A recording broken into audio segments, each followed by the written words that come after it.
Queridos, vamos passar para o nosso estudo bíblico. Temos estudado nas quartas-feiras de 2024. O tema Vencendo a Batalha Espiritual. E hoje chegamos ao nosso estudo de número 26. O tema é a língua e a batalha espiritual. 26º estudo de 2024, nas nossas noites de quarta-feira. E talvez você esteja se perguntando o que a língua tem a ver com batalha espiritual.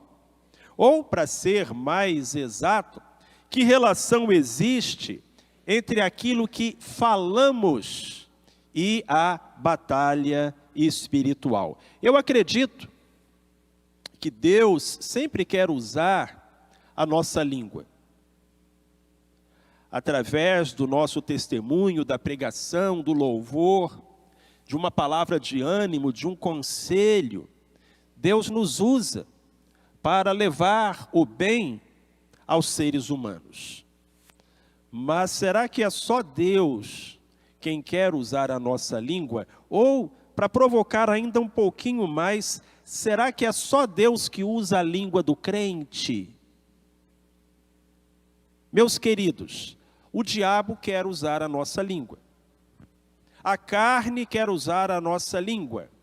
E o mundo quer usar a nossa língua. E são exatamente os nossos três inimigos.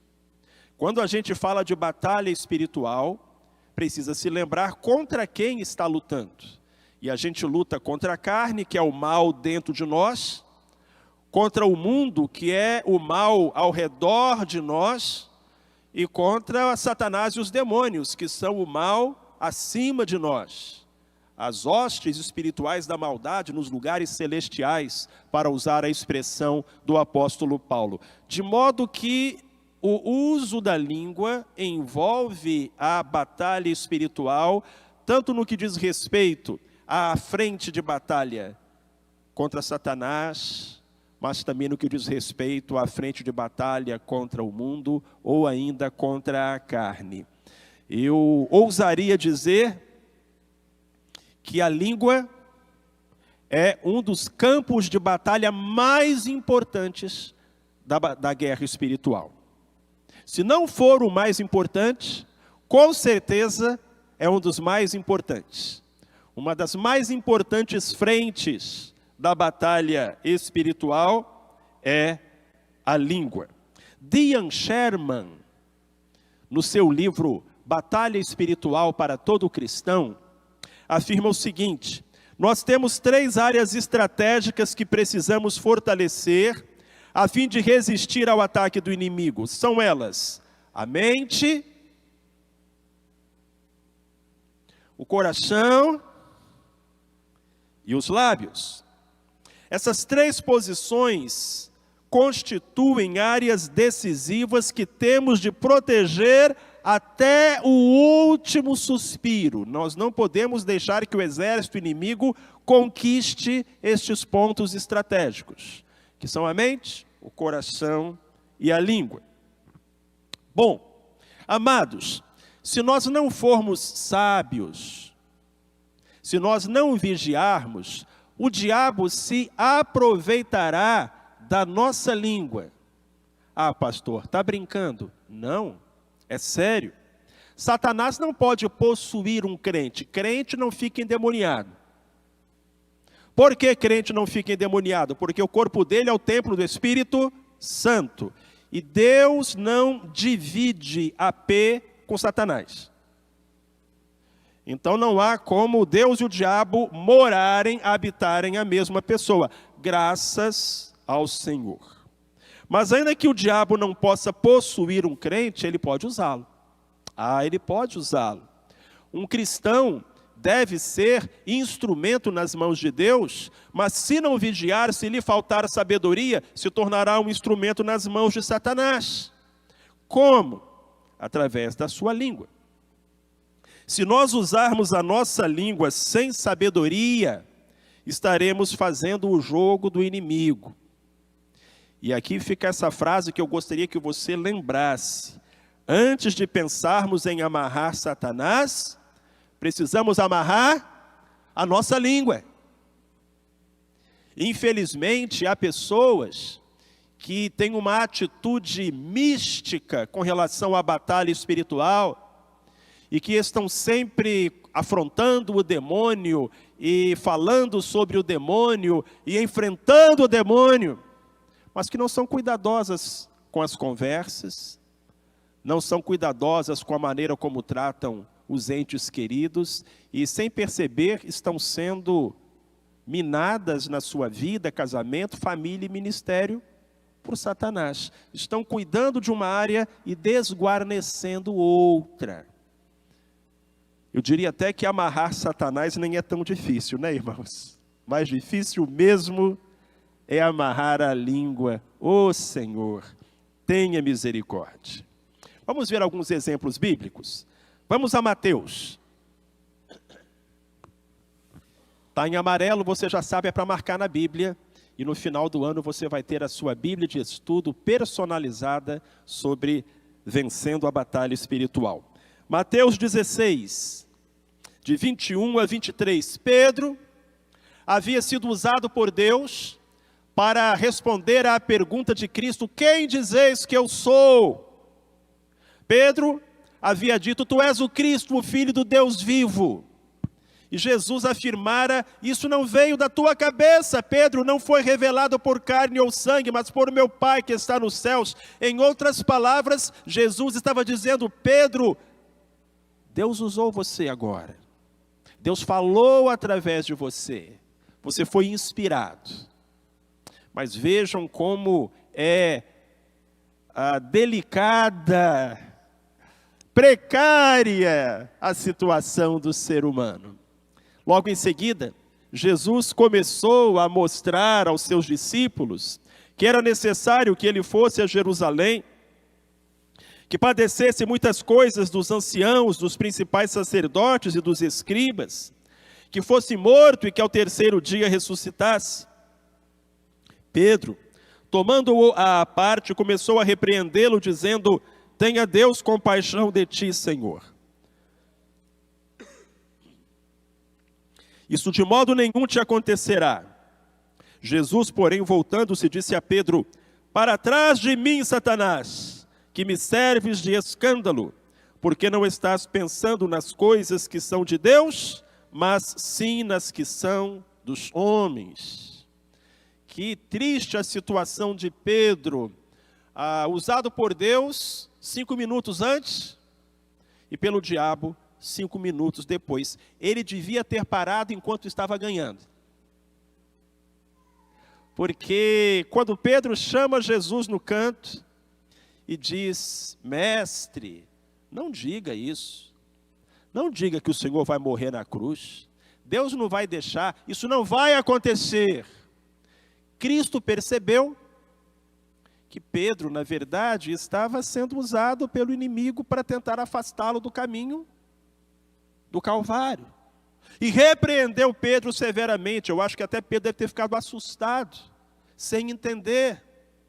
Então vejam como o inimigo é astuto e como é precária a situação do ser humano. Vamos mais adiante. Eu quero convidar você até Tiago capítulo 3.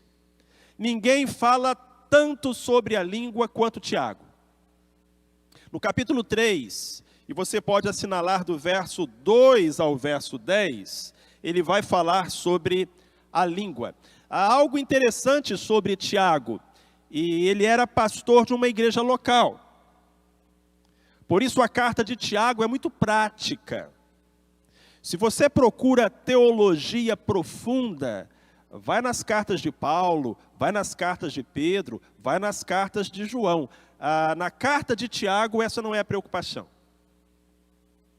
Tiago era muito prático. Por quê? Porque ao contrário de Pedro, de Paulo, de João, Tiago não era missionário.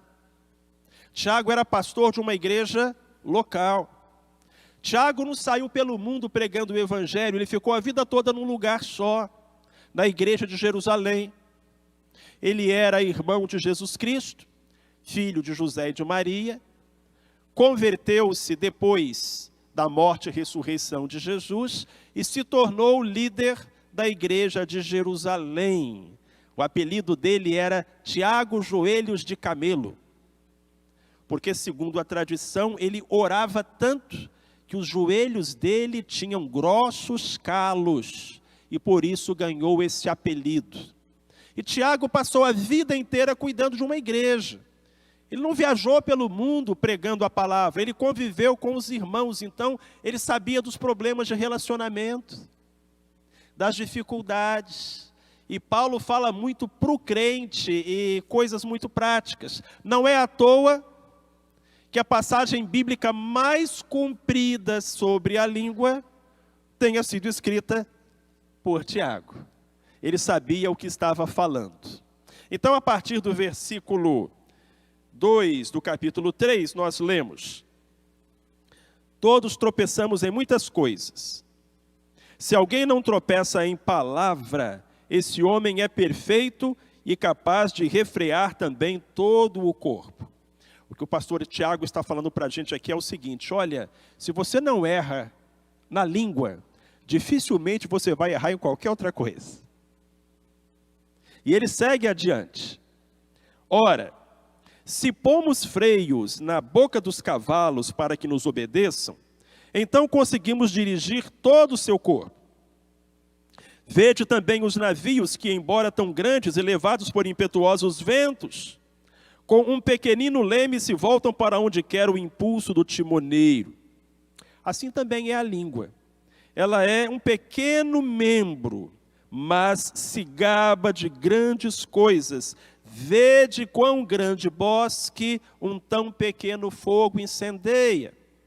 Parece que Tiago assistiu o noticiário hoje na televisão, falando das queimadas. E Tiago está dizendo, está vendo? A mesma coisa que acontece lá na mata, acontece na igreja. Acontece na família, acontece no casamento. E a faísca é a língua. Ele vai adiante e diz, a língua é como um fogo. Sim, a língua, qual mundo de iniquidade colocado entre os nossos membros, contamina todo o corpo e inflama o curso da natureza, sendo por sua vez inflamada pelo inferno. Então, quando a gente fala que o diabo quer usar a nossa língua, e ele usou a língua de Pedro, não foi? O Tiago está dizendo que muitas vezes a nossa língua, ela é incendiada pelo Satanás. E se a gente não tomar cuidado, quando vê, já foi. Dizem que língua não tem osso. E por isso é tão difícil controlá-la. É inflamada pelo inferno, diz Tiago. Pois toda espécie, tanto de feras como de aves, tanto de répteis como de animais do mar, se doma e tem sido domada pelo gênero humano. Mas a língua nenhum homem a pode tomar. É um mal irrefreável, está cheia de veneno, de peçonha mortal. Muitas vezes é assim, não é, meus irmãos? A pessoa está falando e a gente está olhando e o veneno está escorrendo aqui pelo cantinho dos lábios. Com a língua, diz Tiago, bendizemos ao Senhor e Pai, e com ela amaldiçoamos os homens feitos à imagem e à semelhança de Deus. Da mesma boca procede bênção e maldição. Não convém, meus irmãos, que se faça assim. Então a língua tem um grande poder, e esse poder pode ser para um grande bem ou para um grande mal. O diabo quer usar a sua língua. Você tem que pedir a Deus, Senhor, coloca um anjo de guarda aqui. Escala um anjo, Senhor. Coloca aqui do meu lado, junto aos meus lábios. Porque eu preciso controlar a minha língua. Tiago diz que se eu não erro na língua, dificilmente vou errar em qualquer outra coisa. O que significa que você sabe exatamente onde colocar os seus cuidados, os soldados do seu exército, onde pedir a proteção do Senhor é na sua boca. Todo homem seja pronto para ouvir, tardio para falar, tardio para se irar. Mas o problema não para por aí. Vai além. Se não formos sábios, o mundo se aproveitará da nossa língua. Não é só o tinhoso que quer usar a nossa língua. O mundo quer usar. E o que é o mundo? O mundo é a sociedade decaída. É a cultura pecaminosa. É esse caldo de pensamentos e músicas e ideias, filosofias, ideologias que tenta nos cozinhar todo o tempo. E se eu começar a falar como o mundo fala, se eu começar a pensar como o mundo pensa, eu estarei sendo um porta-voz do mundo, emprestando os meus lábios ao mundo. Meus amados, devemos ter cuidado para não repetir o que o mundo diz, para não divulgar os seus conceitos, para não participar dos seus erros. É muito triste quando um crente começa a falar que, eu não vejo nada demais não. Eu concordo, não vejo nada demais. O que é que tem? Nada a ver. Esse crente está emprestando a sua língua para o mundo. O mundo está falando através desse crente. Ora, meus irmãos, o mundo jaz no maligno. Por isso, não podemos emprestar para ele a nossa língua. Se fizermos isso, estaremos fortalecendo um inimigo poderoso. Vamos a alguns textos. E agora a gente vai lá para o Velho Testamento. Salmo 1:1. Vamos ler juntos esses textos? Bem-aventurado o homem que não anda segundo o conselho dos ímpios, nem se detém no caminho dos pecadores, nem se assenta na roda dos escarnecedores. A imagem que vem é a do crente sentado no barzinho, com os amigos, no happy hour. E aí começa aquele gracejo, começa aquela piada, e quando o crente percebe, ao invés de estar testemunhando de Jesus, entrou na roda. E está contando aquela piada que ele lembrou. Irmãos, isso porque na época dos Salmos não existia o WhatsApp. Porque hoje o problema não é só o que a gente fala, é o que a gente digita. Quer ver crente passar vergonha? Eu já vi muito crente passar vergonha.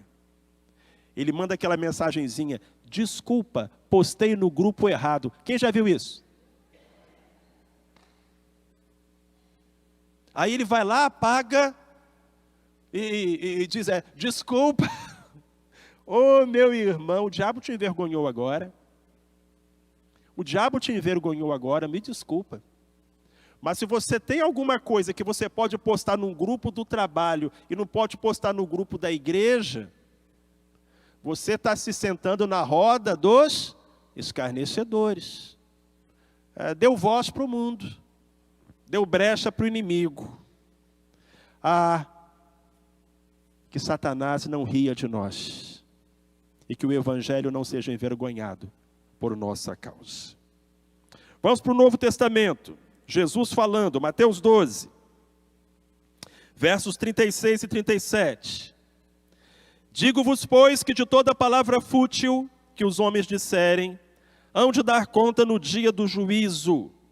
Porque pelas tuas palavras serás justificado e pelas tuas palavras serás condenado.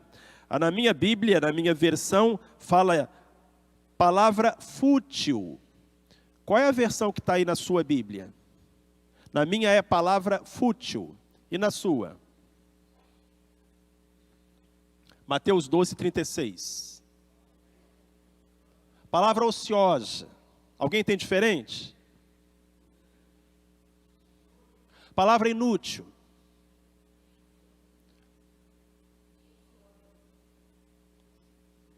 frívola. Olha só, são sinônimos, não é? Fútil, ociosa, frívola, à toa. Quer dizer, aquela palavra boba, que você não pensou muito, você não deu muita importância. Cristo diz, é dessa aí que você vai dar conta. Ah, meus irmãos e minhas irmãs, temos que vigiar. Efésios capítulo 5, versículos 10 e 11. O 10 você já até assinalou na sua Bíblia. E não vos associeis às obras infrutuosas das trevas, antes, porém, condenai-as, porque as coisas feitas por eles em oculto, até o dizê-las é vergonhoso. O cuidado que a gente tem que ter com a nossa língua. Porque existem coisas que a gente não pode, nem deve comentar. Isso é muito sério. Agora, se nós não formos sábios, a carne se aproveitará da nossa língua. O que é a carne? Carne é a nossa natureza pecaminosa. É aquilo que a gente herdou lá de Adão e Eva. É o que faz a criancinha fazer pirraça. Morder o coleguinha, mentir para a mamãe. E que quando a gente cresce, diz Paulo, o bem que eu quero fazer eu não faço, o mal que eu não quero fazer esse pratico. A carne é imprestável. A Bíblia diz que a carne luta contra o espírito e o espírito luta contra a carne. Paulo vai dizer, na minha carne não habita bem nenhum. E infelizmente todos nós trazemos essa natureza em nosso interior. Se dermos lugar à carne, ela se apoderará da nossa língua, na forma de murmurações, fofocas, maledicências, insultos, mentiras, agressões verbais, imoralidades, blasfêmias, intrigas. E com isso a gente vai gerar desgraça e atrair desgraça. Vamos ver alguns textos que falam sobre isso. E a maioria deles, na verdade, todos eles agora no Velho Testamento. Salmo 15, versículos 1 a 3. Vou pedir para os homens lerem. Quem, Senhor, habitará na tua tenda? Quem morará no teu santo monte? Aquele que irrepreensivelmente anda e pratica a justiça, e do coração fala a verdade, que não difama com a língua, nem faz o mal ao seu próximo, nem contra ele aceita nenhuma afronta. Agora as mulheres, por favor, o Salmo 34, 12 e 13, por favor.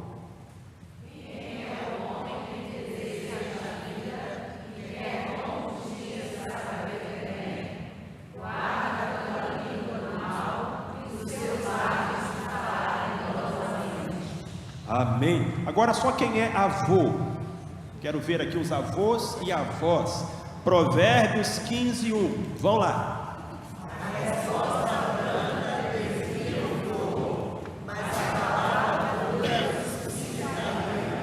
Acabei de ver que os avós são a maioria hoje no culto, hein?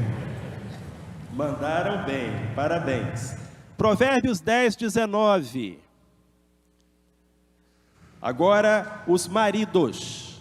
Então, você que é casado, os maridos. Provérbios 10, 19. Vai lá.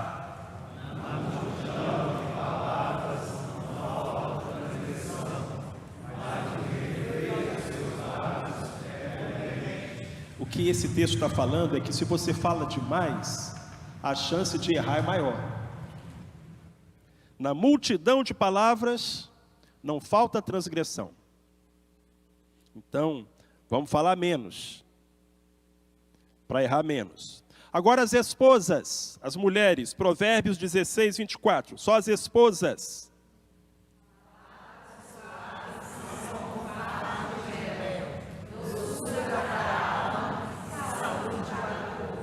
Gosto desse versinho porque ele me lembra que se é verdade que a língua pode ferir, também é verdade que a língua pode sarar.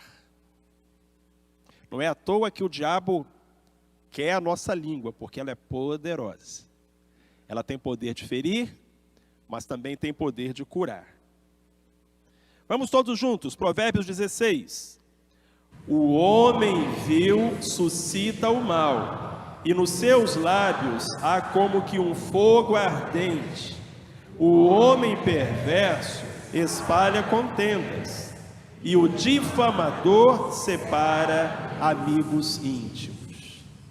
Tiago vai falar que a língua é como um fogo, e aqui o autor de Provérbios diz que nos lábios do homem mau há um como que fogo ardente que dá início ao incêndio da inimizade.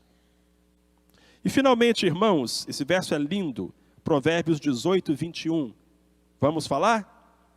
A morte e a vida estão no poder da língua, e aquele que a ama comerá do seu fruto.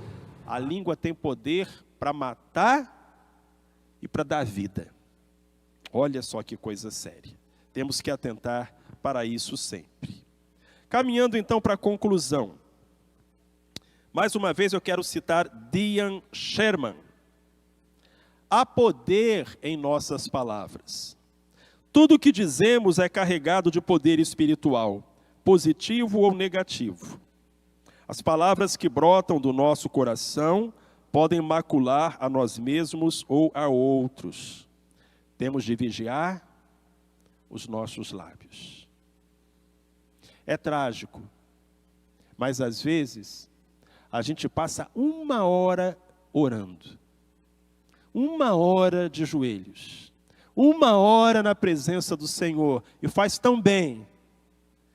E a gente diz amém, termina, sai e estraga tudo. Por causa da língua. Temos de vigiar os nossos lábios. E eu encerro citando Tiago. No capítulo 1, versículo 26. Você pode assinalar na sua Bíblia também, é mais um versinho. Se alguém cuida ser religioso e não refreia a sua língua, engana o seu próprio coração, e a sua religião é vã. Quem escreveu isso, como eu disse, era um pastor de uma igreja local. Então ele teve muito tempo para observar, para aprender, para Deus mostrar a ele as coisas que ele deveria colocar no papel. Então, meus irmãos e minhas irmãs, vamos identificar essa área da guerra espiritual e pedir a Deus: Senhor, coloca um anjo à porta dos meus lábios, para que não saia da minha boca aquilo que o diabo, a carne e o mundo querem, mas apenas o que tu desejas. Amém?